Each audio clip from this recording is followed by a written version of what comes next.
আসসালামু আলাইকুম রহমতুল্লাহি ওবরকাতুহু। সম্মানিত দর্শক, আমাদের প্রশাসনের নিদারুণ অস্থিরতা চলছে। বিচার বিভাগ থেকে শুরু করে পুলিশ বিভাগ থেকে শুরু করে আনসার ভিডিপি থেকে শুরু করে সচিবালয় এবং অন্যান্য যে সকল বিশ্বসাহিত্য ক্যাডার রয়েছে, পেশাজীবী সংগঠন, পেশাজীবী ক্যাডার রয়েছে, প্রায় সব ক্ষেত্রেই নিদারুণ অস্থিরতা তৈরি হয়েছে এবং যে সকল সমস্যা আমরা দেখতে পাচ্ছি এগুলো বাংলাদেশের ইতিহাসে এমনকি 1971 সনের স্বাধীনতা যুদ্ধের সময়টিতে হয়নি। আমি পুলিশকে দিয়ে শুরু করি। পুলিশের যে অবস্থা, সবাই এক বাক্যে বলছে পুলিশের মনোবল ভেঙে গিয়েছে। এই পুলিশের মনোবল ফেরানোর জন্য সরকারের কোনো কর্তা ব্যক্তি, পুলিশের কোনো সাবেক আমলা, ঊর্ধ্বতন কর্মকর্তা বা এই সময়টিতে পুলিশের জন্য যে একটা ডেঞ্জার পিরিয়ড যাচ্ছে, এই পিরিয়ডে পুলিশকে রক্ষা করার জন্য ঠিক সিনিয়র যারা পুলিশ কর্মকর্তা তারা কিন্তু এগিয়ে আসছেন না বা তাদেরকে ডাকা হচ্ছে না। যেমন ধরুন, পুলিশের মধ্যে যে কয়েকজন লোক আন্তর্জাতিক খ্যাতি অর্জন করেছেন তাদের মধ্যে ডক্টর এনামুল হক নামক একজন আইজিএস ছিলেন। জাতিসংঘের পুলিশ বিষয়ে কিন্তু এক্সপার্ট এবং এত লেখাপড়া জানা মানুষ বাংলাদেশে খুব কম আছেন।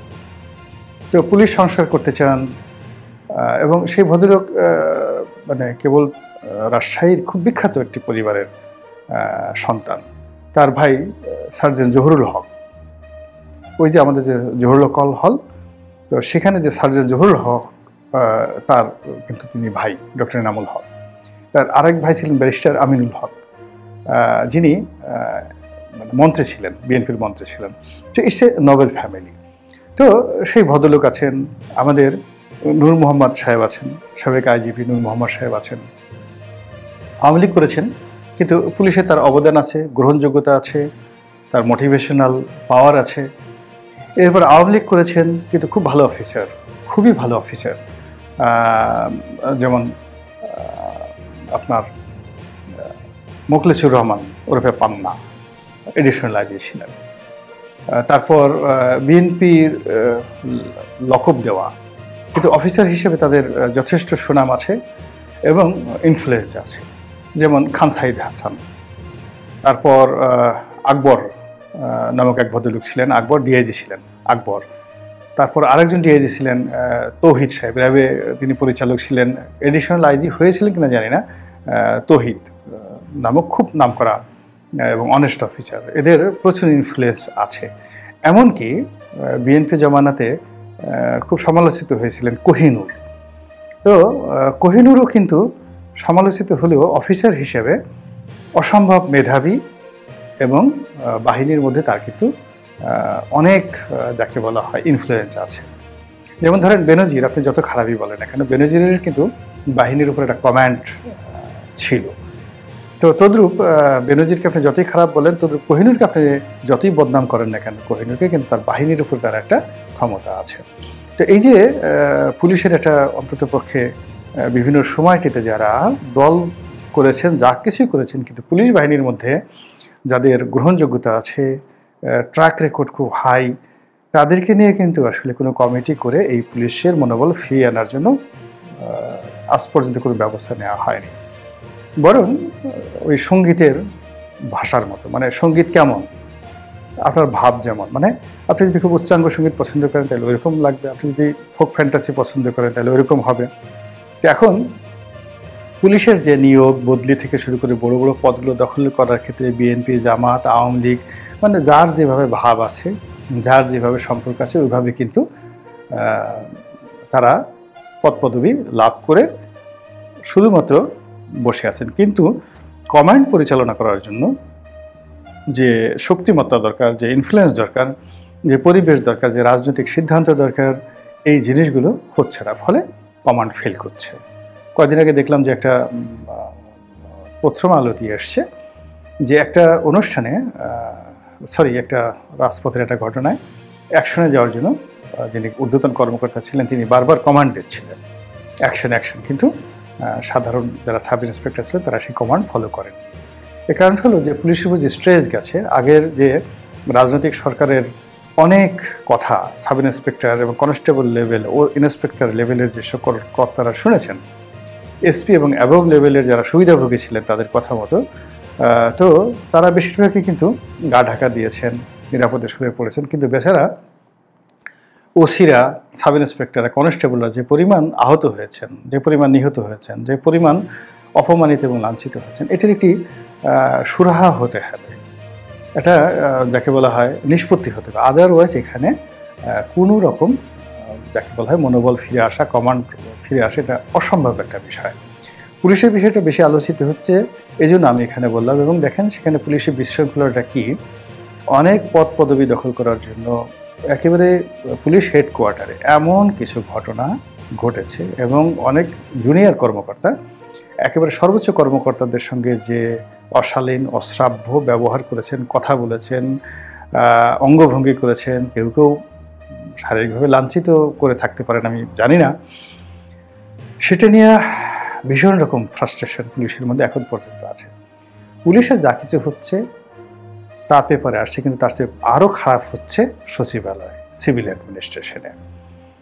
তো সেখানে প্রতিদিনই কোনো না কোনো ঘটনা ঘটছে, আমরা সেই বিষয়গুলো জানছি না। ফলে কি হচ্ছে যে সমস্ত কিছুর প্রাণকেন্দ্র সেটা যে সিভিল অ্যাডমিনিস্ট্রেশন, সেই সিভিল অ্যাডমিনিস্ট্রেশনের মধ্যে এটাকে অস্থিরতা বলা যাবে না। এখানে সংস্থাপন সচিব, তারপর আলিমাম মজুমদার সাহেবের তার যে কামরা, ডক্টর মোহাম্মদ ইউনূসের অফিস, প্রভাবশালী আসিফ নজরুল থেকে শুরু করে অন্য যে সকল প্রভাবশালী লোকজন রয়েছেন তাদের অফিস, মানে যেভাবে তদবির হচ্ছে, বিএনপির অফিসে তদবির হচ্ছে, জামাতের অফিসে তদবির হচ্ছে, এমনকি যে সমস্ত লোকজন সামাজিকভাবে ইনফ্লুয়েন্স, এই আমাদের মতো যারা ইউটিউব করেন, আমাদের কাছেও অনেক বড় বড় তদবির কিন্তু আসছে। এইগুলো ভালো লক্ষণ নয়, এগুলো খুবই খুবই বাজে লক্ষণ। এবং ইতিমধ্যে যে সকল মহাকেলেঙ্কারী, অনেক আওয়ামী লীগের দোসর, আওয়ামী লীগ জমানাতে ডিসি ছিলেন, তারপরে শুধু ডিসি থাকেন নাই, ডিসি থেকে তারা সে 2014 সন থেকে পরবর্তী সময় এহেন অপকর্ম নাই, কুকর্ম নাই, এগুলো করেছেন, তারাও এই সময়টাতে সে প্রাইস পোস্টিং পেয়ে যাচ্ছেন। 3 কোটি টাকা দিয়ে একটা ডিসি পদে নিয়োগ দেওয়া হচ্ছে। এটা কত বড় অস্থিরতা, কত বড় দুর্ঘটনা, কত বড় মানে যাকে, এটা তো শেখ হাসিনার জামানাতে কল্পনা করা যেত না যে একজন ডিসি নিয়োগের জন্য 3 কোটি টাকা ঘুষ। আপনি চিন্তা করেন তো, একটা ডিসি 3000 কোটি টাকা ঘুষ খেতে পারে, কিন্তু একটা ডিসি পদে নিয়োগের জন্য 3 কোটি টাকা ক্যাশ ঘুষ দেবে, তাও আবার একজন জয়েন্ট সেক্রেটারিকে। এটা শেখ হাসিনার জামানাতে আমরা কল্পনা করতে পারি, অন্য জামানা তো নাই। কি হচ্ছে সেখানে? এর বাইরে বিচারাঙ্গনে যান, সেখানে এখন যেহেতু কোর্ট বন্ধ চলছে, হাইকোর্টে পুরো অ্যাপিল ডিভিশনের যারা কর্মকর্তা, চিফ জাস্টিস সহ সেই কর্মকর্তা, কর্মচারী, বিচারক সবাই, মানে বিচারকরা তো চলে গেছেন, চিফ জাস্টিস সহ কর্মকর্তা, কর্মচারী, তাদের যারা পার্সোনাল স্টাফ ছিলেন তাদের মধ্যে ভয় আতঙ্ক কাজ করছে।